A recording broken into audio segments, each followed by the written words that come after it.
నారద మహర్షి వాల్మీకి ఒక్కరికే చెప్పారు. అలాగే ఆదిత్య హృదయాన్ని అగస్త్య మహర్షి రామచంద్రమూర్తికి ఒక్కరికే యుద్ధభూమిలో చెప్పారు. భాగవతాన్ని పరీక్షిత్తుకి ఒక్కడికే శుకబ్రహ్మ చెప్పారు. భగవద్గీతని కురుక్షేత్ర సంగ్రామ భూమి యందు అర్జునుడికి ఒక్కడికే కృష్ణ పరమాత్మ బోధ చేశారు. అది సరి అయినటువంటి సమయం ఆసన్నమైంది అనుకునేంత వరకు ఆయన బోధ చేయలేదు. ఇప్పుడు అర్జునుడు వినడానికి తగిన సమయాన్ని పొంది ఉన్నాడు అని ఆయన అనుకున్నప్పుడు మాత్రమే ఆ బోధ చేశారు.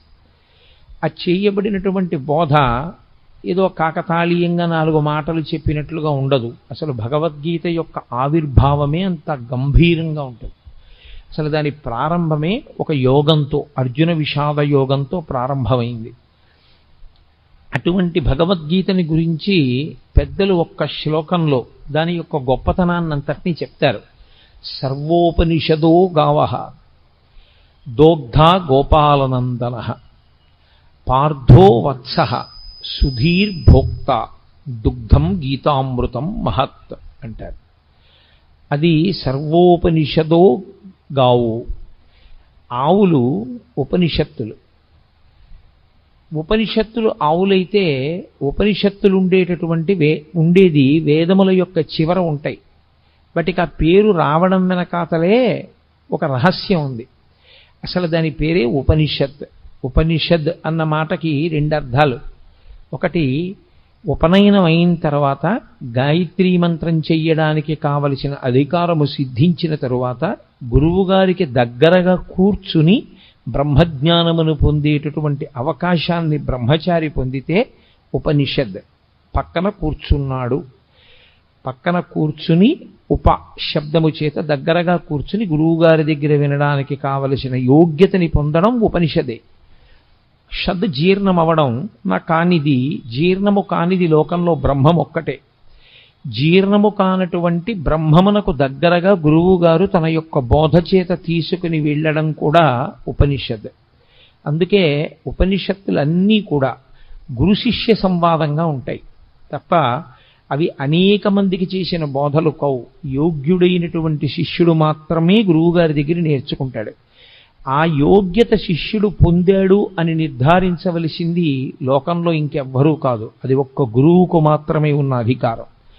ఇతను ఈ స్థితిని పొంది ఉన్నాడు, ఇప్పుడు నేను బోధ చెయ్యవచ్చు అని గురువు ఎప్పుడు నమ్ముతాడో అప్పుడు మాత్రమే ఉపనిషత్ సారాంశమును బోధ చేస్తారు, లేదా అసలు ఉపనిషత్తుని బోధ చేస్తారు. అటువంటిది సమస్త ఉపనిషత్తుల సారమైనటువంటి భగవద్గీతని బోధ చేయడానికి ఏదో యోగ్యతని చూడవలసి ఉంటుంది కృష్ణ పరమాత్మ. అంతేకాని ఏ యోగ్యతాయోగ్యతలు లేకుండా ఇక్కడ ఏదో అడిగాడు ఇక్కడ చెప్పేస్తే బాగుంటుందని చెప్పింది కాదు యుద్ధభూమిలో. అందుకే అది ఇంకొకరికి వినపడదు కూడా, ఒక్క అర్జునుడికే వినపడుతుంది. అది సర్వోపనిషదో గావో. ఆ ఆవులు ఉపనిషత్తులు. ఉపనిషత్తులన్నీ ఆవులుగా వచ్చి నిలబడితే దోగ్ధ గోపాల నందన. నందన అన్న శబ్దం కొడుక్కి వేస్తారు సాధారణంగా. కొడుక్కి వేసే శబ్దం నందన. యశోదానందన, దేవకీనందన. అలా ఎవరికి నందనుడైతే వారికి ఆయన నందనుడు అంటే ఆనందమునిచ్చువాడు. గోపాలనందన అంటే తండ్రి శబ్దము చేత చెప్పబడినవాడు కాడు, గోపాలురందరికీ ఆనందమునిచ్చేవాడు. ఎవరా గోపాలురు అంటే ఆయన జన్మించినప్పుడు అంత సౌలభ్యంతో వచ్చింది కృష్ణావతారం. పుట్టినప్పుడు మాత్రం ఏదో ఎవ్వరికీ అందుబాటులో లేనటువంటి స్థితిలో జన్మించిన వాడు కాడు. అందరికీ అందుబాటులో ఉండడానికి ఎంతగా ఆచారనిష్ట తెలియని వాళ్ళు ఉంటారో అటువంటి వారి మధ్య పుట్టాడు. తలకడిగితే మొలకడగరు, మొలకడిగితే తలకడగరు. అంత ఆచారం తెలియనటువంటి గోపాల బాలుర మధ్య జన్మించాడు. అందుకే ఏ పాములిరుగక ఏ పారుమేటికి పశుల కాపరి ఇంట పాము కలిగి, ఏ కర్మయును లేక వెలయునొక్కడికిని జాతకర్మంబులు సంభవించి, ఏ తల్లి చనుబాలు ఎన్నడెరుగని ప్రోఢ తల్లి యశోదచనుల పాలు త్రవనిరిగి, ఏ హాని వృద్ధుల నిరుగని బ్రహ్మంబు పొదివిటిలో వృద్ధి పొందనుంది, ఏ చదువులనైన ఇట్టిట్టిదనరాని అర్థమవయవములయందు అందముంది అని ఆ కృష్ణ పరమాత్మ యొక్క జన్మ విశేషం గురించి భాగవతంలో పోతన గారు అంటారు, అందరికీ అందుబాటులో ఉండేటటువంటి గోపాల బాలుడిగా గోపాల బాలుర మధ్య జన్మించాడు. వాళ్లతో కలిసి ఆడుకున్నాడు, వాళ్లతో కలిసి తిరిగాడు. నిజానికి ఆ వచ్చినటువంటి గోపాలురందరూ కూడా మహర్షులందరూ గోపాల బాలురుగా వచ్చారు. కాబట్టి దోగ్ధ గోపాలనందన, పాలు పిండేటటువంటి వాడు కృష్ణ పరమాత్మ. ఆ పాలు పిండడానికి దేంట్లోంచి ఆ పాలు వస్తాయో ఆ ఆవులు ఉపనిషత్తులు బ్రహ్మమును ప్రతిపాదన చేస్తాయి. ఉపనిషత్తుల యొక్క సారాంశమును చెప్పాలన్నా, ఉపనిషత్ చెప్పాలన్నా తాను ఒక స్థాయిని చేరుకున్నవాడైతే తప్ప చెప్పడానికి అర్హతని పొందడు. కృష్ణ పరమాత్మ జగదాచార్యుడు. అసలు ఆ మాటకొస్తే ప్రతిపాదింపబడవలసినటువంటి బ్రహ్మము ఏది ఉన్నదో అది తానే అయ్యున్నవాడు. బ్రహ్మమును ఎరుగుట చేత తాను బ్రహ్మమవుతాడు ఎవరైనా. బ్రహ్మవిద్ బ్రహ్మైవ భవతి అని. కానీ ఆయన బ్రహ్మవిద్ బ్రహ్మైవ భవతి కాడు, ఆయన స్వయముగా బ్రహ్మము, పరమేశ్వరుడు. అటువంటి కృష్ణుడే ఆచార్యుడయ్యాడు. గురువుకి బ్రహ్మమునకు తేడా చెప్పడం సనాతన ధర్మంలో ఉండదు. గురుర్బ్రహ్మ గురుర్విష్ణు గురుర్దేవో మహేశ్వర గురు సాక్షాత్ పరబ్రహ్మ తస్మై శ్రీ గురవై నమః. అటువంటి గురువయ్యాడు. కాబట్టి సర్వోపనిషదో గావో దోగ్ధ గోపాలనందన. ఏ శిష్యుడి యొక్క స్థాయిని బట్టి ఎలా మాట్లాడాలో ఎలా చెప్పాలో బాగా తెలుసున్నటువంటి కృష్ణ పరమాత్మ గురువుగా, ఆ పాలు ఉపనిషత్తుల యొక్క పాలు పిండేవాడిగా, అంటే సమస్త ఉపనిషత్తుల యొక్క సారమైన భగవద్గీతని బోధ చేసేటటువంటి వాడిగా ఆయన నిలబడ్డాడు. పార్థో వత్సః, ఆవు పాలివ్వాలి అంటే ఓ దూడ ఒకటి ఉండాలి తప్పకుండా. ఇప్పుడు ఆ దూడ ఏం చేయవలసి ఉంటుంది? ఆవు పాలు విడిచిపెట్టడానికి. ఆవు పాలు తయారు చేసేటప్పుడు ఉండేటటువంటి ప్రక్రియ చిత్రంగా ఉంటుంది. అది గబగబా తినేస్తుంది. ఈ నూతిగట్టు మీద, చెరువు గట్టు మీద, నదిగట్టు మీద ఉండే పసరిక గబగబా తిని తాను ఒక్క చోట కూర్చుని ఎంత ఆనందంతోటో నెమరవేస్తుంది. కడుపులో ఉన్నదాన్ని మళ్ళీ నోట్లోకి తెచ్చుకుని, నోట్లో ఉన్నదాన్ని బాగా నమిలి మళ్ళీ లోపలికి పంపి, ఆ పనికిరాని పచ్చగడ్డిలోంచి పసిపిల్లలు కూడా తాగి బ్రతకడానికి వీలైనటువంటిది, పరమ వృద్ధులైనటువంటి వారు, రోగులు కూడా తాగి బ్రతకగలిగినటువంటి పాలని తయారు చేస్తుంది. ఇంత గొప్ప పాలు కదా, పంచామృతములలో మొదటిది కదా. ఈ పాలతో శివలింగానికి అభిషేకం చేస్తే అంత మహాత్యం ఉంది కదా. ఈ పాలనివ్వడానికి కారణం, ఏ కారణానికి పాలిస్తుంది? దూడ యొక్క ఆర్తిని చూసి పాలిచ్చేస్తుంది. ఆర్తితో ఉన్న దూడ, అమ్మా నీ వలన తప్ప నా జీవితం ఎలా ఉంది అని ఆర్తి పొందినటువంటి దూడ పరిగెత్తుకుంటూ వచ్చి దాని శిరములు నోట్లో పెట్టుకు చప్పరించి 2 గుద్దులు గుద్దగానే విడిచిపెట్టేస్తుంది పాలు. గురువుగారికి ఉండేటటువంటి లక్షణం ఏమిటంటే, శిష్యులు ఆర్తితో వచ్చి గురువుగారి 2 పాదములు పట్టుకుని, గురువుగారు మీరు తప్ప నాకెవరు దిక్కు అని అడగగానే చెప్పకుండా ఉండలేక లోపల దాచుకోకుండా చెప్పేస్తాడు గురువుగారు. కాబట్టి ఆవు పాలని విడిచిపెట్టడానికి దూడ ఎలా హేతు అవుతుందో, గురువు జ్ఞానబోధ చెయ్యడానికి ఆర్తి కలిగినటువంటి శిష్యుడు అలా కారణం అవుతాడు.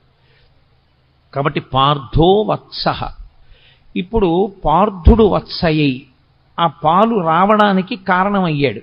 ఆవు దూడ అన్ని పాలు తాగదు, అలా త్రాగడానికి అనుమతించరు కూడా. అది పాలు మిగులుస్తుంది. అలా మిగల్చబడినటువంటి పాలు లోకంలో ఎవరెవరు ఆ పాలు కావలసి ఉంటాయో ఆ పాలని ఆ రీతిలో వాడుకుంటారు. ఒకడు త్రాగి బతుకుతాడు, ఒకడు అభిషేకం చేసుకుని తరిస్తాడు, రకరకాలుగా వాడుకుంటారు. అలా సుధీర్భోక్త, ఎవరు ఈ పాలు త్రాగడానికి అర్హులు? సుధీహి అంటే మంచి బుద్ధి కలిగినటువంటి వాడెవరో, వితండవాదన చెయ్యని వాడెవరో, బ్రహ్మమునందు నిశ్చయాత్మకమైన బుద్ధి కలిగిన వాడెవరో, గురువు యందు గౌరవము కలిగిన వాడెవరో, ఎవరు సనాతన ధర్మమునందు విశ్వాసమున్నవాడో, ఎవడు పెడబుద్ధితో వినే లక్షణం లేనివాడో అటువంటి వాడు ఈ పాలు త్రాగటానికి యోగ్యుడు. కాబట్టి సుధీహి భోక్త. అటువంటి పాలని దుగ్ధం గీతామృతం మహత్, ఈ గీత అనబడేటటువంటి అమృతాన్ని త్రాగవచ్చు. పాల సముద్రాన్ని చిలికితే ఒక అమృతం వచ్చింది, పరమేశ్వరుడి నోటిలోంచి ఒక అమృతం వచ్చింది. వాగ్రూపమైనటువంటి అమృతమే గీత. అందుకే ఆ అమృతం తాగడానికి చాలా కష్టం. గరుత్మంతుడే తీసుకొచ్చి దర్భల మీద పెట్టినా నాగులు తాగలేకపోయాయి. కానీ గీతామృతం తాగడానికి సాధారణంగా అందరూ ఏ అవయవంతో తాగుతారో ఆ అవయవంతో తాగక్కర్లేదు, చెవులు దొప్పలు చేసుకుని వినగలిగితే చాలు. ఆ విశ్వాసంతో ఆ భక్తితో ఎవరు కూర్చుని వింటారో అటువంటి వారందరూ ఈ అమృతాన్ని తాగడానికి అర్హులే. ఈ అమృతాన్ని ఎవరు సేవిస్తారో వాళ్ళకు ఒక లక్షణం ఉంటుంది. అమృతం తాగినవాడు ఇక మళ్ళీ పుట్టవలసిన అవసరం ఉండదు. కాబట్టి ఇదే చిట్ట చివరిసారి శరీరాన్ని విడిచిపెట్టడం. కానీ త్రాగడం అంటూ జరిగినప్పుడు శరీరం ఉంటే కదా తాగాడు, శరీరం లేకుండా త్రాగడం అన్న మాట రాదు. కాబట్టి శరీరంతో ఉన్నాడు కాబట్టి తాగాడు, శరీరంతో ఉన్నాడు కాబట్టి అమృతం తాగాడు, శరీరంతో ఉండి తాగాడు కాబట్టి ఈసారి శరీరం పడవలసిందే. అది ప్రకృతికి సంబంధించిన నియమం. ఈసారి పడడం ఏదుందో అదే చిట్ట చివరిసారి పడ్డాం. ఇంకొకసారి పడవలసిన అవసరం ఎందుకుండదంటే ఇంకొకసారి పుట్టవలసిన అవసరం లేదు కనుక. అంటే జనన మరణ చక్రము నుండి తప్పుకోవడమే అమృతము. ఆ అమృతము నోటితో తాగుతారు, దానికి అధికారము సిద్ధిస్తే. కానీ అలా అధికారం సిద్ధించి త్రాగారు అన్నవాళ్ళు మనకి కనపడరు. కానీ గీతామృతం తాగడానికి మాత్రం ఎల్లరూ యోగ్యులే. దేని చేత యోగ్యత? సుధీహి భోక్త, మంచి బుద్ధి కలిగిన వాడైతే, అటువంటి మంచి నిర్ణయం చేసుకున్నవాడైతే, మనస్సు మంచిదయ్యుంటే, భగవంతుడి గురించి మనం తెలుసుకోవాలనేటటువంటి చిత్తమాలిన్యము లేకుండా కూర్చోగలిగిన వాడైతే అటువంటి వాడు ఈ అమృతమును త్రాగటానికి అర్హుడు. కాబట్టి భగవద్గీత వింటే ఏమొస్తుంది? భగవద్గీత వింటే కొడుకు ఉద్యోగం వస్తుంది, భగవద్గీత వింటే కూతురికి పెళ్ళవుతుంది అని ఫలశ్రుతులు చెప్పకూడదు. భగవద్గీత వింటే ఏమవుతుంది అంటే అది బ్రహ్మ విద్య కనుక మళ్ళీ పుట్టవలసినటువంటి అవసరాన్ని తీసేస్తుంది. ఇంకా ఇంతకన్నా గొప్పది మనుష్యుడు కోరవలసినది వేరొకటి ఉండదు. కాబట్టి అంత గొప్ప శక్తిని ఈ గీతామృతము ఇవ్వగలదు. అందుకే పెద్దలు గీత గురించి చెప్తూ ఒక మాట చెప్తారు. గీతతో సమానమైనవి అంటూ ఉంటే లోకంలో ఇంకొక 3 మాత్రమే ఉన్నాయి. అందుకే గంగా, గీత, గాయత్రి, గోవింద ఈ 4 చతుర్గకార సంయుక్తే పునర్జన్మ న విద్యతే. గీత, గంగాచ, గాయత్రి, గోవిందీతి హృది స్థితే. ఎవరు ఈ 4ంటిని గుండెల యందు బాగా ఊంచుకుని నిలబెట్టుకుంటారో, మొదటిది గంగ. గంగని ఇక్కడ పెట్టుకోవడానికి ఏమి ఉండదు, గంగ యందు స్నానం చేయాలి. గంగ యందు స్నానం చేస్తే ఏమవుతుంది? గంగ యందు స్నానం చేస్తే పాపములు నశించిపోతాయి. పాపములు నశించిపోతే మళ్ళీ చేయడా? గంగలోంచి బయటకు వచ్చాక చెయ్యడని నమ్మకం ఏం లేదు. కానీ గంగలో స్నానం చేస్తే వచ్చేటటువంటి ఫలితము ఉత్తర జన్మల యందు కనపడుతుంది. కానీ గీత అనబడేటటువంటి గంగని త్రాగినవాడు ఇప్పుడే ఇక్కడే మోక్షానికి అధికారాన్ని పొందుతాడు. 2, అది పరమేశ్వరుని యొక్క శిరస్సుకి తగిలి కింద పడడం వల్ల అంత శక్తిని పొందింది. భవాంగపతితంతోయం పవిత్రమితి పస్పృశు అంటారు వాల్మీకి మహర్షి రామాయణంలో. గంగా హిమవంతుని పెద్ద కూతురిగా పరమేశ్వరుని యొక్క శరీరాన్ని తాకి హిమాలయ పర్వతాల మీద పడి తాను అనేక మార్గములలో ప్రవహించి త్రిపథగా అయింది కాబట్టి గంగకి శక్తి వచ్చింది. ఈ గంగ సాక్షాత్తుగా పరమేశ్వరుడి నోటిలోంచి ఆవిర్భవించినటువంటి ఈ గంగ ఎప్పుడో ఏ జన్మలోనో ఫలితం ఇచ్చేది కాదు. ఈ జన్మలో ఇప్పుడే ఇక్కడే ఫలితం ఇవ్వగలిగినది గీతామృతమనబడేటటువంటి గంగ. కాబట్టి నిజానికి గంగ కన్నా గీత ఒక పైమెట్టు మీదే నిలబడుతుంది. గీత, గంగాచ, గాయత్రి. గాయత్రి ఉపనయనము చేసుకోవడానికి అధికారమున్న వాళ్ళందరూ గాయత్రి మహామంత్రాన్ని చేస్తారు. గాయత్రి మహామంత్రం అంత గొప్ప మంత్రం ఇక లోకంలో లేదు. అది మంత్రములకన్నిటికీ తల్లి అని పేరు దానికి. అందులో అడిగేది ఒకటే, ప్రచోదయాత్, మా బుద్ధులు ప్రేరేపింపబడుగాక ప్రేరేపింపబడుగాక ప్రేరేపింపబడుగాక అని అడుగుతూ ఉంటారు త్రిసంధ్యల యందు. కాబట్టి ఆ గాయత్రి బుద్ధిని మరల్చి ఈశ్వరుని యందు పెట్టి తాను తరించేటటువంటి అవకాశాన్ని గాయత్రీమాత ఇస్తుంది. గోవిందేతి, గోవిందుడు ఆ నామమే గొప్పది. ఎందుచేత అంటే భగవంతునికి మిగిలినటువంటి పేర్లు ఏ ఉన్నాయో అవన్నీ బిరుదునామాలుగా వచ్చాయి. గోవిందనామం ఒకరు బిరుదునామంగా ఇచ్చింది కాదు, పరమేశ్వరుడు కష్టపడి సంపాదించుకున్న నామం. 7 రాత్రులు 7 పగళ్ళు గోవర్ధనోద్ధరణాన్ని చేసి చిటికెన వీల మీద పర్వతాన్ని ఎత్తి పట్టుకుని అందరినీ కాపాడితే, ఆయన్ని నమ్మకుండా విడిపోయిన వాళ్ళని కూడా ఆయన పిలిచి మరీ కాపాడాడు గోవిందనామంతో. అది గోవిందనామానికి ఉన్న గొప్పతనం. అంత సౌలభ్యంలో ఉన్న అవతారం. అందుకే గోవింద అంటే ఈశ్వరుడు ఉలిక్కి పడతాట. కారణం ఏమిటంటే నేను ఆ నామాన్ని సంపాదించుకున్నది నేనే కష్టపడి 7 రాత్రులు 7 పవళ్ళు పర్వతాన్ని ఎత్తి పట్టుకుని నన్ను నమ్మకుండా పక్కకి వెళ్ళిపోయినటువంటి వాళ్ళని కూడా పిలిచి బాలుండీతడు కొండదొడ్డది మహాభారంబు సైరింపగా దాలండో ఎనిదీని కింద నిలువంచింతింపగా బోలది శైలాంబోనిధి జంతు సంయుత ధరాచక్రంబుపై పడ్డ నాకేలల్లాడదు బంధులార నిలుడి క్రిందం ప్రమోదంబునన్ అంటాడు. మీరు బెంగపెట్టుకోకండి, ఈ కొండ కింద పడదు. సమస్త బ్రహ్మాండం వచ్చి కొండ మీద పడిపోయినా కొండ కింద పడకుండా పట్టుకుంటాను. కాబట్టి రండి రండి అని నమ్మకం లేని వాళ్ళని కూడా పిలిచి కొండ కింద నిలబెట్టి 7 రాత్రులు 7 పగళ్ళు మనుష్యులను ఆవులను దూడలను కాసినటువంటి కారణం చేత, కాపాడిన కారణం చేత పరమేశ్వరుడు సంపాదించుకున్నటువంటి నామము గోవిందనామము కాదు. గోవింద అంటే భూమిని కాపాడేవాడు, గోవింద అంటే వాక్కులకు అధిపతి అయినవాడు, గోవింద అంటే వాక్కును విస్తరించగలిగినటువంటి వాడు. వింద అన్న శబ్దానికి అర్థం తంతువుగా సాగడం. దూది పట్టుకుని ఇలా ఇలా ఇలా ఇలా ఇలా ఇలా తంతువు కింద తంతువులందు చేలమ విధంబున ఏ పరమేశమూర్తి ఎందింతయు ఒప్పు భంగి అంటారు పోతన గారు. పెద్ద పెద్ద దారాల కింద ఒక కండిలోంచి వెడితే దాన్ని తంతు అంటారు. తంతువు కింద విస్తరిల్లి లోపల పరబ్రహ్మము శబ్దము చేత ఆవిష్కరింపబడితే గోవింద అంటారు. అంతర్బహిశ్చ తత్సర్వం వ్యాప్య నారాయణ స్థిత. నామరూపాత్మకంగా కనపడేటటువంటి జగత్తు కాదని దాని లోపల జీవుడిగా ఉన్నటువంటి బ్రహ్మం ఎవరున్నారో వాడిని గుర్తించడానికి నామరూపాలని ఆధారం చేసుకుని విశ్వమునందు విశ్వనాథుణ్ణి చూడగలిగినటువంటి ప్రజ్ఞాపాఠవములు పెరగగలిగిన స్థితికి గోవింద అని పేరు. కాబట్టి ఆ గోవిందేతి హృదిస్థితే, ఎవరు ఈ 4గింటిని గుండెలలో పెట్టుకుంటారో అంటే సంతతము ఈ 4గింటిని స్మరణ చేస్తూ ఉంటారో అటువంటి వారందరూ కూడా పునర్జన్మ న విద్యతే, ఇక వాళ్ళు మళ్ళీ వేరొక శరీరాన్ని పొందవలసినటువంటి అవసరము ఉండదు. వాళ్ళు ఈ శరీరమే ఆఖరిసారి పడిపోవడం తప్ప వేరొకసారి శరీరము పడవలసిన అవసరం ఉండదంటే అసలు పుట్టనే పుట్టరు. అంత గొప్పవి ఈ 4. అంత గొప్పవైనటువంటి 4లో ఒకటి గీత. ఈ గీత ఆవిర్భవించినటువంటి విధానం చాలా ఆశ్చర్యకరమైనటువంటి స్థితిలో ఆవిర్భవించింది. మీకు తెలుసు, మహాభారతంలో ఎంత కాదు అని పక్కకి తీసుకెళ్లడానికి ప్రయత్నం చేసిన ఈశ్వరుని యొక్క అవతార ప్రయోజనమే రాక్షస సంహారము కనుక, ధర్మమును నిలబెట్టడం కనుక కురుక్షేత్రంలో కురుపాండవులు కలుసుకోవడం యుద్ధం కోసం అనివార్యమైంది.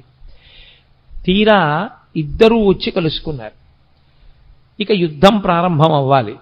ధర్మరాజు గారు పెద్దలకి నమస్కారం చేయడానికి వెళ్ళాడు. అంతవరకు అందులో ధర్మదోషమేం లేదు. వాళ్ళు కలుసుకున్నది కూడా ఎక్కడ అంటే ధర్మక్షేత్రే కురుక్షేత్రే, ధర్మక్షేత్రమైన కురుక్షేత్రంలో కలుసుకున్నారు. వ్యాస భగవానుడు గీతామృతాన్ని ప్రారంభం చేస్తూనే ధర్మశబ్దంతో ప్రారంభం చేస్తాడు. ధర్మ అంటే పట్టుకోవలసినది, పట్టుకోవడంలో వైక్లభ్యం వస్తే మిమ్మల్ని రక్షించనిది అని గుర్తు. నేను ఒక కుక్క నా మీదకు వస్తున్నప్పుడు నా చేతిలో ఉన్న కర్రని నేను జాగ్రత్తగా పట్టుకోవాలి. అసలు నేను కుక్కని చూసి వణికిపోవడంలో నా చేతి కర్ర జారిపోయింది అనుకోండి, అప్పుడు ఇక ఆ కర్ర నన్ను రక్షించదు. నేను పట్టుకుని ఉన్నంత కాలమే నన్ను రక్షిస్తుంది తప్ప పట్టుకోనికుండా ఉన్నది రక్షించేది కాకుండా పోయేది ఏది ఉంటుందో దానికి ధర్మం అని పేరు. అందుకే నేను తరచు మనవి చేస్తుంటాను, అమరకోశం ధర్మము అన్న మాటని వ్యాఖ్యానం చేస్తే ధ్రియతేవా జనైరితి ధర్మం అంటుంది. ఉపన్యాసాలు చెప్పడానికి పనికొచ్చేది కాదు ధర్మం అంటే. పుస్తకాల్లో చదువుకోవడానికి పనికొచ్చేది కాదు ధర్మం అంటే. అందుకే కఠినమైన నేను ఓ మాట చెప్తూ ఉంటాను, ఉపన్యాసాలకి వెళ్ళడం, దేవాలయంలోకి వెళ్ళడం కాదు ధర్మం అంటే, బొట్టు పెట్టుకోవడం ధర్మము అని చెప్తూ ఉంటాను. కాబట్టి ధర్మము అంటే ధ్రియతేవా జనైరితి ధర్మం, తాను అనుష్ఠించనిది తనని రక్షించదు. మీకెంత తెలుసు అన్నది మిమ్మల్ని ఎప్పుడూ రక్షించదు. వేదము ఏది చెప్పిందో అది మీరు పట్టుకోగలరా? ఎవరేది చెప్పారన్నది ప్రమాణము కాదు. నేనొకటి చెప్పచ్చు, ప్రమాణం కాదు.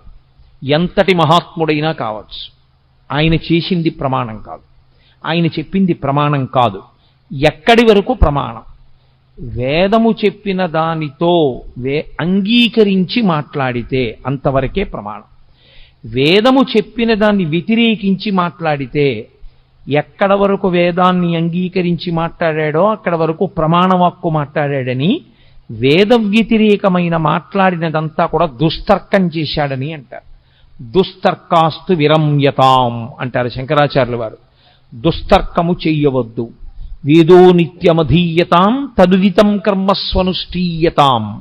వేదం ఎలా చెప్పిందో అలాగే చెయ్యాలి.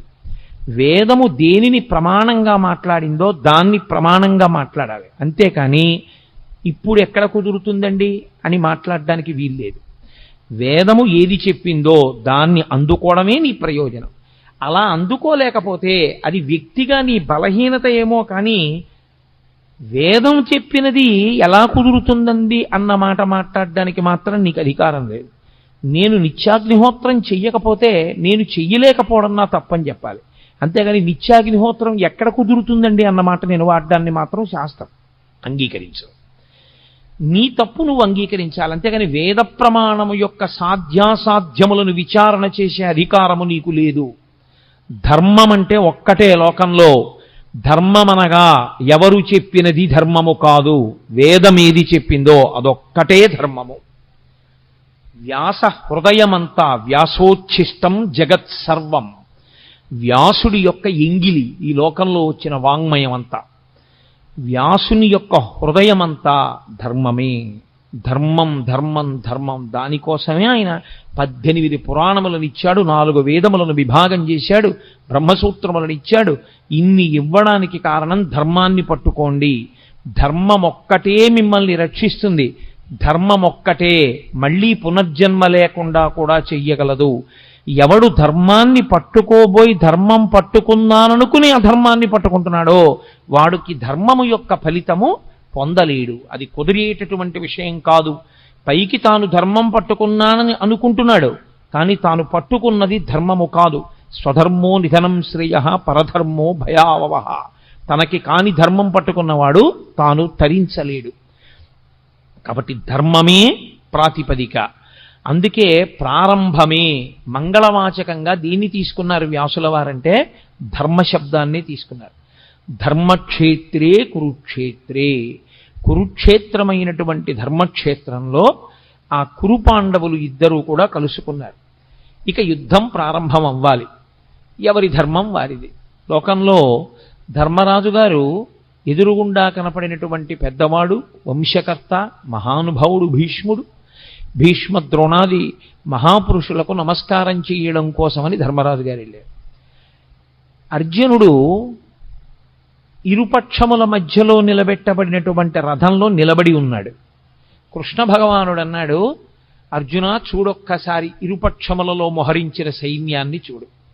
ఎందుచేత అర్జునుడే ప్రధానంగా రాక్షస సంహారము అంటే రాక్షసులే కురువీరుల వైపు ఉన్నారు, లేదా కురువీరులుగా ఉన్నారు. ఇప్పుడు వాళ్ళని సంహరించాలి. అందుకే అతనికి అంత శస్త్రాస్త్ర సంపదనంతటిని ఇప్పించాడు కృష్ణ పరమాత్మ.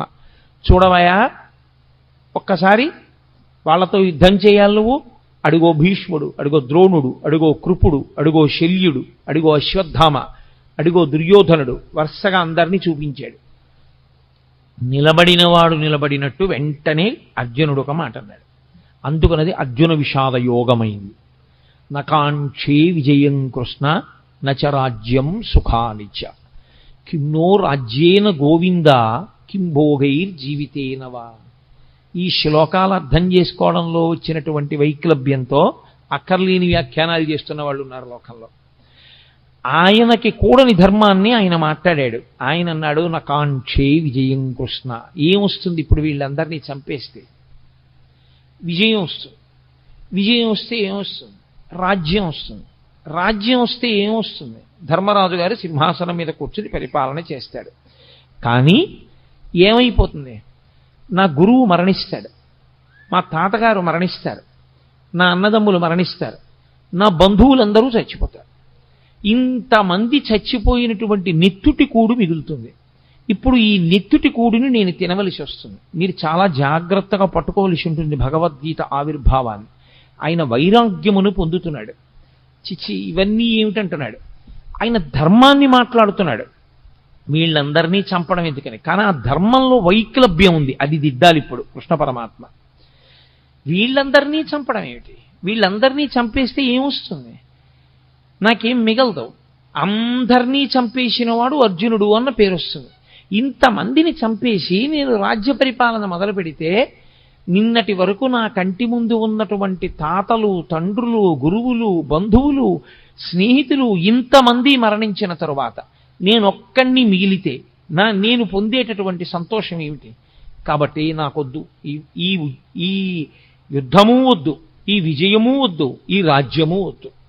ఇప్పుడు ఆయన ఎంత భయవిహ్వలుడైపోయాడంటే అంతటి మహావీరుడైనటువంటి అర్జునుడి చేతులు వణికిపోయాయి. వణికిపోవడంలో ఆయన చేతిలో ఉన్నటువంటి గాంధీవం జారి కింద పడిపోయాడు. కింద పడిపోతే తాను ఎలా నిలబడ్డాడో అలా నిలబడ్డవాడు నిలబడ్డట్టే నీరసం ఆవహించేసి చతికిల పడిపోయాడు. నీరసం ఆవహించి చతికిల పడిపోయాడు అంటే ఆయన శరీరంలో ఇప్పుడు ఏదో ఆరోగ్యపరమైన సమస్య తలెత్తలేదు. ఆయనకి శరీరంలో ఎంత ఆరోగ్యం ఉండాలో అంత ఆరోగ్యము ఉంది, ఎంత బలం ఉండాలో అంత బలము ఉంది. కానీ శరీరమునందుండవలసినటువంటి బలాన్ని, శరీరమునందు ఉన్నటువంటి ఆరోగ్యాన్ని ఏది పాడు చేసేసింది అంటే బలహీనపడిపోయినటువంటి మనస్సు పాడు చేసేసింది. ఇది చాలా గొప్ప విషయం. మీరు ఎంత బలవంతులు అన్నది కాదు, మీ మనస్సు ఎంత జవంతో ఉన్నది అన్నది ప్రధానం. మనస్సుకి జవం లేనివాడు శరీరంతో ఎంత బలం ఉండనివ్వండి ఉపకారం చేయలేడు. ఎందుచేత అంటే మనస్సు భయానికి కానీ శంకకి కానీ లోనైపోయిందనుకోండి, తాను ఆత్మరక్షణలోకి పడిపోతాడు. పడిపోయి ఒక రకమైనటువంటి భయానికి లోనవుతాడు. భయానికి మారుపేరే శాస్త్రంలో మృత్యు. మృత్యు సమయమునందు ఎలా ఆలోచనలు పొసగవో భయవిహ్వలుడైనటువంటి వ్యక్తికి కూడా సరి అయిన ఆలోచన విధానం రాదు. కాబట్టి ఇప్పుడు అంత భయపడిపోయినటువంటి అర్జునుడు అన్నాడు, ఇప్పుడు దుర్యోధనుడు ఒక బాణం వేసో ఓ కత్తి పెట్టో నన్ను చంపేస్తే చచ్చిపోతాను. చచ్చిపోతే ఏమవుతుంది? నే చనిపోతే చనిపోయాను, కానీ నా వారందరూ బ్రతుకుతారు. ఇది పైకి చూడ్డానికి చాలా ధర్మంలా కనపడుతుంది చూసుకోండి. నిజంగా పాపం అర్జునుడు ఎంత మంచివాడండి, ఎంత అహింస మాట్లాడాడు. యుద్ధం జరగకుండా ఎందుకు ఇవన్నీ హాయిగా నాకు ఏ రాజ్యము వద్దు, ఏ విజయం వద్దు అన్నాడు. ఎంత మంచి మాట మాట్లాడాడండి అర్జునుడు, ఎంత చక్కటి వాడండి అని మనకు అనిపిస్తుంది. కానీ ఈ మాటలు చెప్పి ఇంకొంచెం ముందుకు వెళ్ళిపోయాడు. ఇంకొక ఆశ్చర్యకరమైన మాట అన్నాడు. నేను వీళ్ళందరినీ చంపేస్తే ఇక లోకంలో నా బంధువులన్న వాళ్ళు మగవాళ్ళు ఎవరు మిగలరు, అప్పుడు ఆడవాళ్ళు ఒక్కళ్ళే మిగులుతారు. అప్పుడు వీళ్ళందరూ నరకంలోనో స్వర్గంలోనో ఉన్నారనుకోండి, ఏడాదికోసారి తద్దినం పెట్టాలి కదా, తద్దినం పెట్టినప్పుడు నీళ్లు విడిచిపెట్టాలి. అప్పుడు వీళ్ళకి నీళ్లు విడిచిపెట్టడానికి ఉత్తరాధికారులేరి, నేను చంపేస్తున్నాను కదా, కొడుకులతో సహా చంపేస్తున్నాను. చంపేస్తే ఇంకా తద్దినం పెట్టడానికి మనుషులు లేరు. లేకపోతే ఆ పితృదేవతలు ఎవరైతే ఉన్నారో పతంతి పితరో హ్యేషాం లుప్త పిండోదక క్రియా, వాళ్ళకి పిండ ఉదక క్రియలు ఉండవు. అంటే పిండం పెట్టేవాడు ఉండడు, నీళ్లు విడిచిపెట్టేవాడు ఉండడు. లుప్త పిండోదక క్రియా, ఈ రెండూ లేకపోవడం వల్ల పతంతి పితరో హ్యేషాం, పైలోకానికి వెళ్ళినటువంటి నా పితృదేవతలు మళ్ళీ కింద పడిపోతారు. పైగా ఎప్పుడైతే పురుషుల యొక్క రక్షణ లేదో వీళ్ళందరూ మరణిస్తే వీళ్ళ భార్యలందరినీ పరజాతుల వాళ్ళు వచ్చి భార్యలుగా స్వీకరిస్తారు. ఇప్పుడు వాళ్ళ వలన సంతానం వీళ్ళకి కలుగుతుంది. క్షేత్రములు మిగిలిపోయి బీజములు లేవు. కాబట్టి ఇప్పుడు కుల సంకరం ఏర్పడుతుంది, వర్ణ సంకరం ఏర్పడుతుంది, జాతులన్నీ కూడా కలగాపలగం అయిపోతాయి. ఇటువంటి ఆధార్మికమైనటువంటి వ్యవస్థ ఏర్పడడానికి నేను యుద్ధం చేయడం అవుతుంది. కాబట్టి కృష్ణ, నేను యుద్ధం చెయ్య. మీకు ఇది పైకి చూడ్డానికి ఎలా ఉంటుందంటే, అయ్య బాబోయ్, అర్జునుడు ఎంత శక్తివంతంగా మాట్లాడాడు, ఎంత గొప్పగా మాట్లాడాడు మహానుభావుడు, ఎంత చక్కటి మాటలు మాట్లాడాడు. నిజంగా అర్జునుడు చెప్పిన మాట కృష్ణుడు విని అర్జునుడిని వెంటనే రథం ఇచ్చి వెనక్కి పంపించేసి ఉంటే, కురుక్షేత్ర సంగ్రామం జరగకపోతే అంత నెత్తురు వరదలై పారదుగా, అంతమంది చచ్చిపోరుగా, ప్రశాంతంగా ఉంటుందిగా. మరి ఎందుకు కృష్ణ పరమాత్మ అంతగా పట్టుపట్టి మరీ కురుక్షేత్ర యుద్ధం చేయించినట్టు, ఎందుకంత బోధ చేసినట్లు, ఆయన ఎందుకు మాట్లాడినట్లు? అర్జునుడు మాట్లాడిన దాంట్లో వచ్చిన నష్టం ఏమిటి ఆయన మాట్లాడిన తప్పు అని మనకు అనిపిస్తుంది. అర్జునునికి కలిగినటువంటి విషాదము యోగమైంది భగవద్గీతలో. అందుకే అర్జున విషాద యోగము అని పిలిచారు. యోగ అంటే భగవద్గీతలో కృష్ణ భగవానుడే చెప్పాడు, యోగ కర్మసు కౌశలం. కర్మసు కౌశలం అంటే చేయవలసినటువంటి పనిని కౌశలముతో, అంటే శాస్త్రవిహితముగా, ప్రతిఫలాపేక్షారహితముగా, కర్తవ్యతా బుద్ధితో చేసినటువంటి వాడెవడో వాడు కౌశలముతో చేసినవాడు. తాను చెయ్యవలసినది ఒకటి ఉంటుంది లోకంలో, శాస్త్రము చేత విధింపబడినది. శాస్త్రము ఏది చెయ్యాలని విధించిందో అది చెయ్యడమే తన యొక్క కర్తవ్యము. అలా కాకుండా నిత్తికొత్తికున్నది ఏదుందో అది బాధ్యత. బాధ్యత కుంగ తీసేస్తుంది మనిషిని, కర్తవ్యం మెట్లెక్కిస్తుంది. కాబట్టి తాను చెయ్యవలసింది తాను చెయ్యాలి. క్షత్రియుడిని అంతఃపురాలు ఇచ్చారు, రాజభోగాలు ఇచ్చారు, పరిపాలన చెయ్యమని ఇచ్చారు. దేని కొరకు? క్షత్రియుడు మంచం మీద చచ్చిపోవడం అత్యంత హేయమైన విషయంగా చూసింది శాస్త్రం. ఆనాటికి ఉన్నటువంటి వ్యవస్థ అటువంటిది. ఆయన 10 మందిని రక్షించాలి. అందుకే తనకి వైరం ఉందా లేదా అనవసరం, తనకి వైరం ఉన్నా లేకపోయినా తాను మాత్రం అమాయకులను పీడించేటటువంటి వాళ్ళని నిగ్రహించడం కోసం యుద్ధభూమికి వెళ్ళి అలా అమాయకుల్ని పాడు చేసేటటువంటి వాళ్లతో చేసేటటువంటి యుద్ధంలో తాను శరీరం విడిచిపెట్టినా తాను స్వర్గానికి వెడతాడు తప్ప, తనకి అక్కర్లేని ధర్మం నెత్తి మీద వేసుకుని తన కర్తవ్యాన్ని తాను విస్మరిస్తే, తాను ప్రశాంతంగా శాంతి బోధ చేస్తూ తాను మరణిస్తే, లోకంలో ఉన్న వాళ్ళందరినీ బాధ పెడుతున్నటువంటి రాక్షస శక్తుల్ని దునుమాడవలసినటువంటి వాడు తన కర్తవ్యాన్ని తాను నిర్వర్తించకుండా అక్కరలేని కర్తవ్యాన్ని తెచ్చి తన నెత్తి మీద పెట్టుకుని ఆ కర్తవ్య నిర్వహణ చేత తాను శరీరం విడిచిపెడితే అటువంటి వాడు అధమలోకాలకు వెళ్ళిపోతాడు, అధమ ఉపాధుల్లోకి వెళ్ళిపోతాడు. కాబట్టి ఎవరు చెయ్యవలసినటువంటి కర్తవ్యాన్ని వాళ్ళు చెయ్యవలసి ఉంటుంది. ఇప్పుడు అర్జునుడికి వచ్చినటువంటి పెద్ద వైక్లభ్యం ఎక్కడొచ్చిందంటే, ధర్మము అన్నదాన్ని ఒకదాన్ని పట్టుకున్నాడు. సంపడం తప్పు, అందులో సందేహం లేదు. భూతదయ అన్ని ధర్మములలోకి గొప్ప ధర్మం, నిష్కారణంగా చంపకూడదు. కానీ ధర్మమును నిలబెట్టడం కోసం ధర్మాన్నే పాడు చేస్తున్న వాళ్ళు ఎవరున్నారో అటువంటి వాళ్ళని సంహరించి ధర్మాన్ని నిలబెట్టవలసినటువంటి కర్తవ్యం క్షత్రియుడిది. అసలు తాను చెయ్యవలసిన ధర్మాన్ని, తన కర్తవ్యాన్ని తాను విస్మరించి తాను అక్కర్లేని ధర్మాన్ని ఒకటి నెత్తి మీద పెట్టుకున్నాడు. ఇక్కడ వచ్చింది సమస్య అంతా.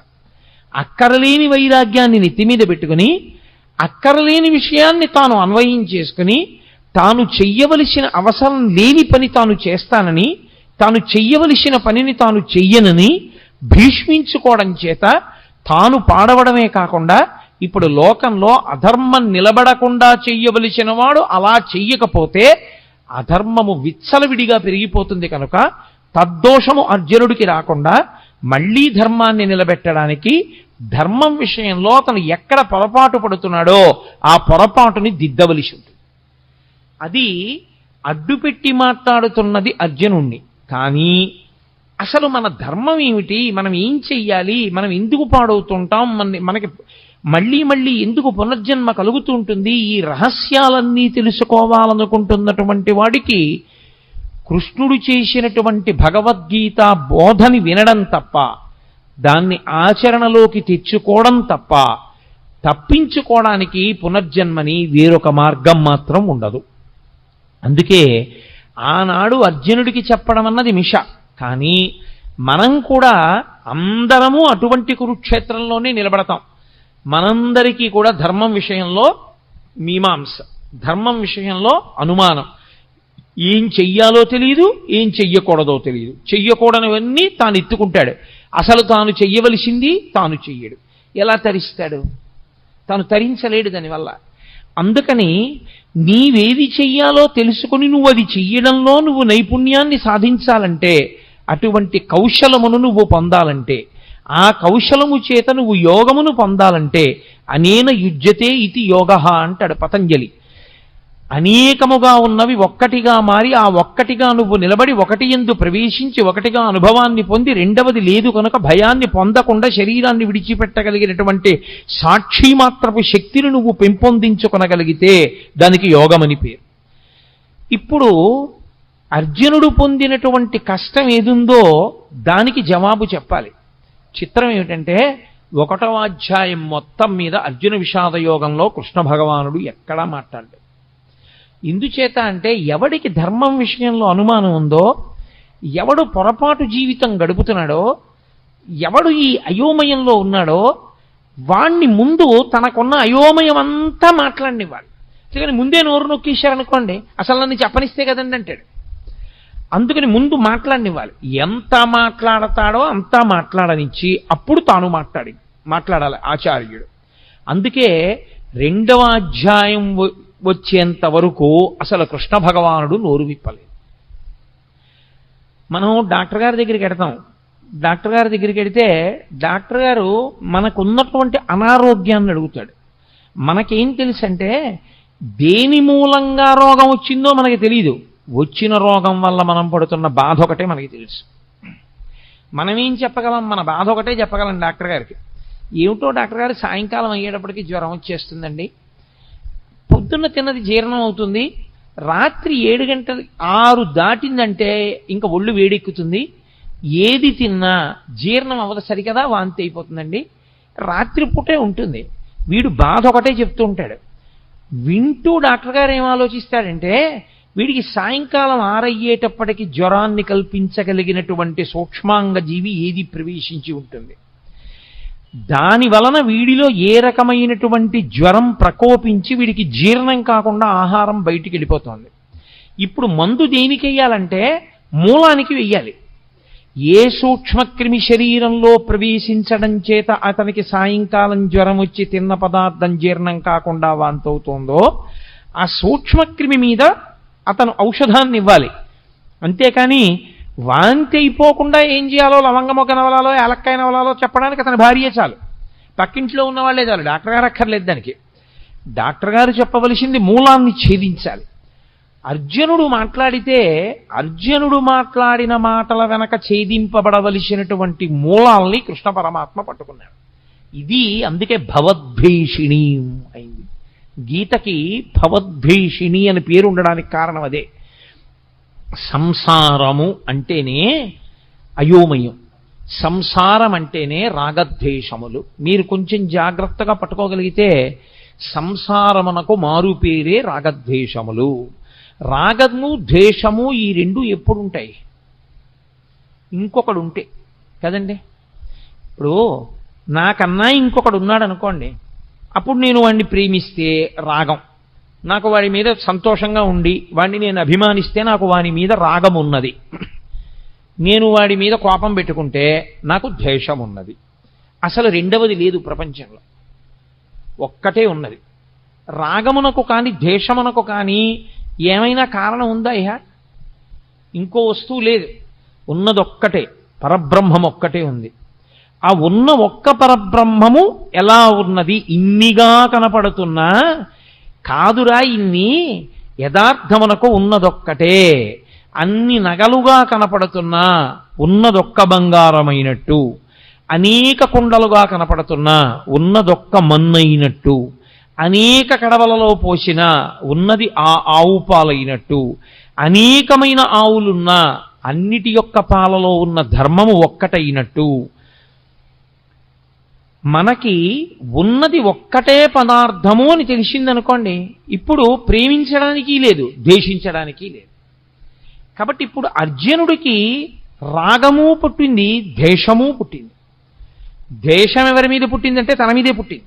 అయ్యో నేను వీళ్ళని చంపేస్తాను, వీళ్ళని చంపేస్తే ఇదిగో వీళ్ళందరూ పాడైపోతారు, వీళ్ళందరూ పాడైపోతారు, వాళ్ళ మీద ఒక పిచ్చి రాగం పట్టుకుంది, వాళ్ళ మీద ఒక పిచ్చి ప్రేమ, అర్థం లేని ప్రేమ పట్టుకుంది, కాబట్టి నేను వీళ్ళని చంపను.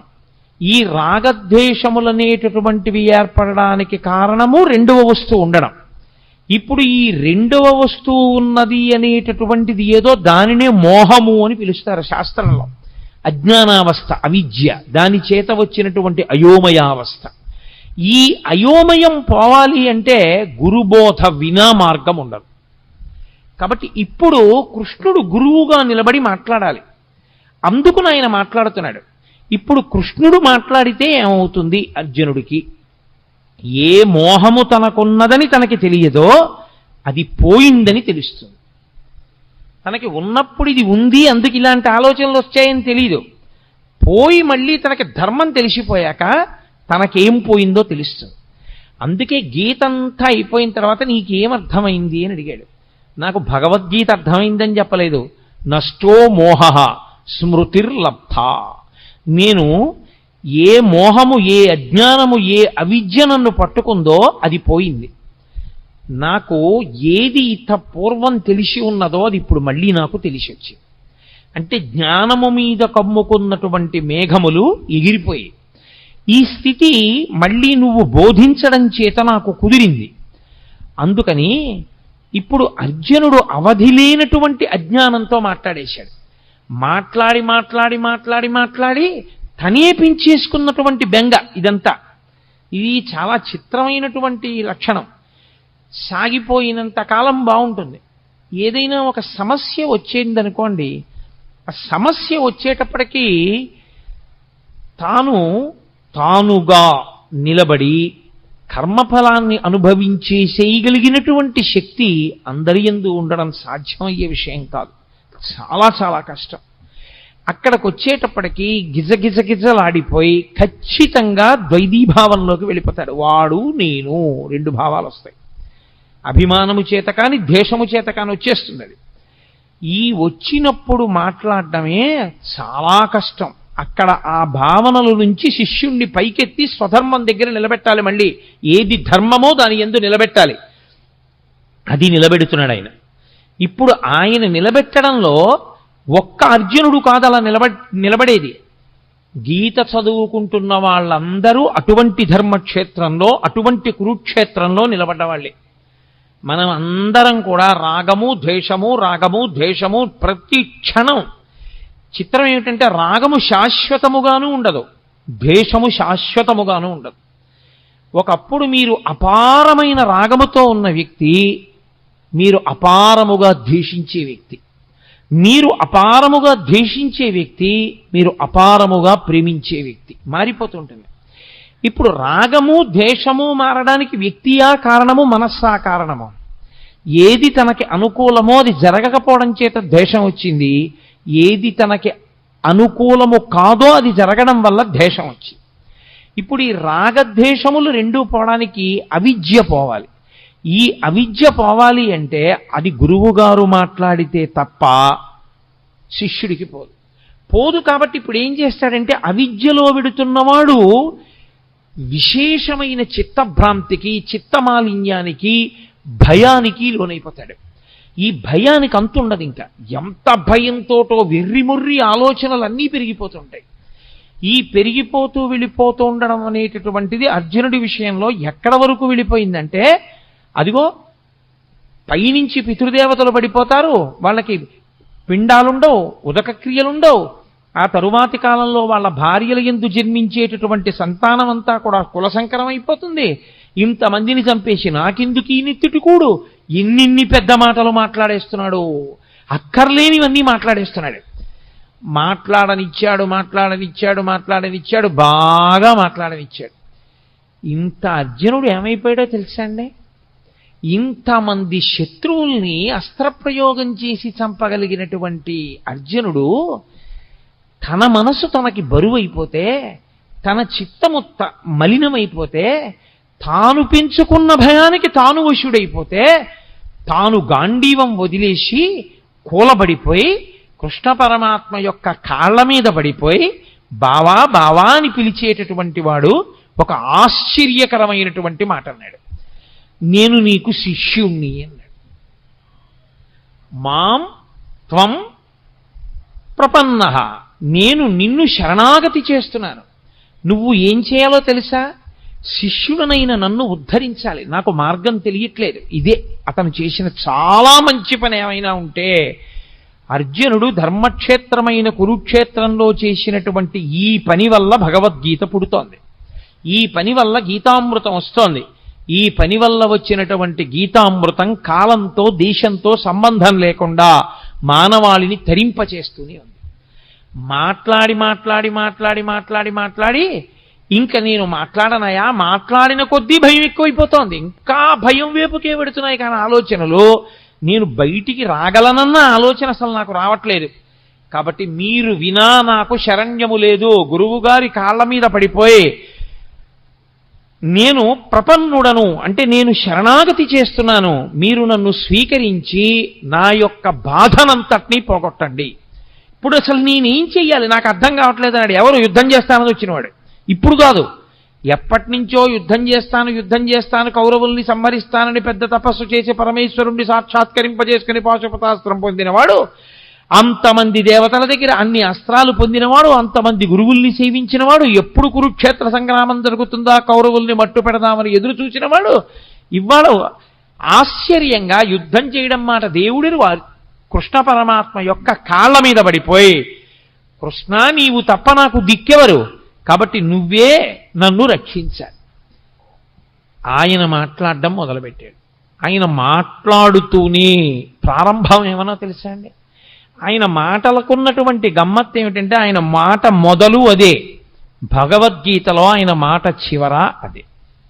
ఆయన అశోత్యానన్వశోచస్త్వం ప్రజ్ఞావాదాంశ్చ భాషసే గతాసు నగతాసూంశ్చ నానుసూచంతి పండితాః.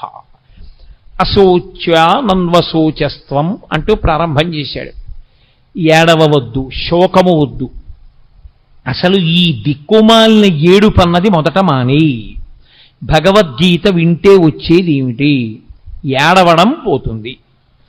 భగవద్గీత ప్రారంభంలో కృష్ణ పరమాత్మ ఏ శ్లోకంతో ప్రారంభం చేశారో అదే శ్లోకంలో ఉన్న అదే తాత్పర్యంతో అదే ధర్మంతో అదే మాటతో భగవద్గీత పూర్తి. సర్వధర్మాన్ పరిత్యజ్య మామేకం శరణం వ్రజ అహం త్వా సర్వపాపేభ్యో మోక్షయిష్యామి మాసుచ. ఏడవవద్దు, శోకించవద్దు. అసలు శోకము తప్పు. శోకమన్న మాటకు అర్థం లేదు. శోకించడానికి కారణము లేదు. దేనికి శోకిస్తావు? దేనికి ఏడుస్తున్నావు నువ్వు? అసలు నువ్వు ఏడవడానికి కారణం ఏమిటి? పైగా ఏడిచేటప్పుడు ఎలా మాట్లాడుతున్నావు? అశోచ్యానంద్వశోచస్త్వం ప్రజ్ఞావాదాంశ్చ భాషసే. వాత పెట్టి మాట్లాడాడు. ఒక గురువు ఎలా మాట్లాడాలో అలా మాట్లాడాడు. ప్రజ్ఞావాదాంశ్చ భాషసే. 4 పుస్తకాలు జరిగితే మాట్లాడడం అనుకుంటున్నావా? లేకపోతే ఏదో నీ బుద్ధికి తోచింది మాట్లాడడం అనుకుంటున్నావా? ఏడు పెద్ద పెద్ద మాటలు మాట్లాడుతున్నావు. ధర్మం అంటున్నావు, యుద్ధం చేయనంటున్నావు, నేను చంపేస్తానంటున్నావు, నేను చంపేస్తే వీళ్ళు చచ్చిపోతారంటున్నావు, పతంతి పితరో హ్యేషాం లుప్త పిండోదక క్రియా అంటున్నావు, ఉత్తరగతుల గురించి మాట్లాడుతున్నావు, కుల సంకరం గురించి మాట్లాడుతున్నావు. ఏమిటివన్నీ? నువ్వు మాట్లాడగలిగిన మాటలు అనుకుంటున్నావా? నీకు తెలిసి మాట్లాడుతున్నాను అనుకుంటున్నావా? వీటికి ఏడవవలసిన వాడివి నువ్వు అనుకుంటున్నావా? అసలు ఏడవవలసిన అవసరం ఒకటి ఉందనుకుంటున్నావా లోకంలో? అశోచ్యానన్వశోచస్త్వం ప్రజ్ఞావాదాంశ్చ భాషసే గతాసు నగతాసూంశ్చ నానుసూచంచి పండితాః. అసలు పండితుడైన వాడు ఏడవడు. తీర్పిస్తూ ప్రారంభం చేశాడు ఆయన. ఎవడు ఏడవడు? పండితుడు ఏడవడు. పండితుడు అంటే 4 పుస్తకాలు చదువుకున్నవాడు, 3 శ్లోకాలు బట్టి పట్టినవాడు కాడు. పండాహ అంటే ఆత్మజ్ఞానమున్నవాడు. అందుకే పోతన గారికి సహజ పండితుడని పేరు. ఆయన మహానుభావుడు. అందుకే శ్రీకైవల్య పదంబు చేరుటకునై చింతించదన్ లోకరక్షయికారంభకు భక్తపాలన కళా సంరంభకున్ దానవోద్రేక స్తంభకు కేళిలోల విలస దృగ్జాల సంభూత నానా కంజాత భవాండ కుంభకు మహానందాంగనా ఢింబకున్నని చెప్పుకున్నాడు. శ్రీకైవల్య పదంబు చేరుటకునై పునరావృత్తిరహిత శాశ్వత శివ సాయుధ్య స్థితి కొరకు నేను భాగవతాన్ని ఆంధ్రీకరిస్తున్నానన్నాడు. కాబట్టి ఎవరు ఆత్మజ్ఞానము కలిగిన వారో వాళ్ళు అసలు ఏడవరు. ఏడవడానికి కారణం ఎందుకు? ఈ శరీరం పోతుందని ఏడుస్తున్నావా? మళ్ళీ వెంటనే శరీరం వస్తుంది. ఇది పడిపోగానే ఎంతోసేపు పట్టదు శరీరం రావడానికి. రవీంద్రనాథ్ ఠాగూర్ చెప్పినట్టు తల్లి ఒక స్తనం దగ్గర పిల్లవాడికి పాలిస్తున్నది, ఈ స్తనం నుంచి ఈ స్తనం దగ్గరికి పిల్లవాడిని మార్చుకోవడం ఎంతసేపు పడుతుందో జీవుడు ఒక శరీరాన్ని విడిచిపెట్టి ఇంకొక శరీరాన్ని పొందడానికి అంతే సమయం పడుతుంది. అదేం పెద్ద విశేషం కాదు. ఈ శరీరం పోతే ఇంకో శరీరం వస్తుంది. నీ దృష్టిలో ఏమిటి చంపేయడం అంటే? వాళ్ళందరి శరీరాలు పోతాయి, వాళ్ళు కనపడరు. నీ బుర్ర ఈ శరీరం పోతే ఇంకో శరీరం వస్తుంది. ఏమిటి చచ్చిపోతుంది? కాబట్టి శరీరమునకు చావు లేదు. ఈ శరీరం పడిపోతోందేమో ఇంకో శరీరం వస్తోంది. శరీరమునందు పంచభూతములే. పంచభూతములు లేని శరీరం ఇంకోటి లేదు. పృథివీ ఆపస్తేజో వాయు ఆకాశములే ఉండాలి ఇందులో ఉన్న. కాబట్టి వాళ్ళు ఏ శరీరంలో కొన్నా పంచభూతాలతోనే ఉంటారు. కాబట్టి ఈ రాజులు లేని రోజు లేదు, ఉన్నారు. ఆత్మ ఉండదంటావా? ఎప్పుడూ ఉన్నది ఆత్మ.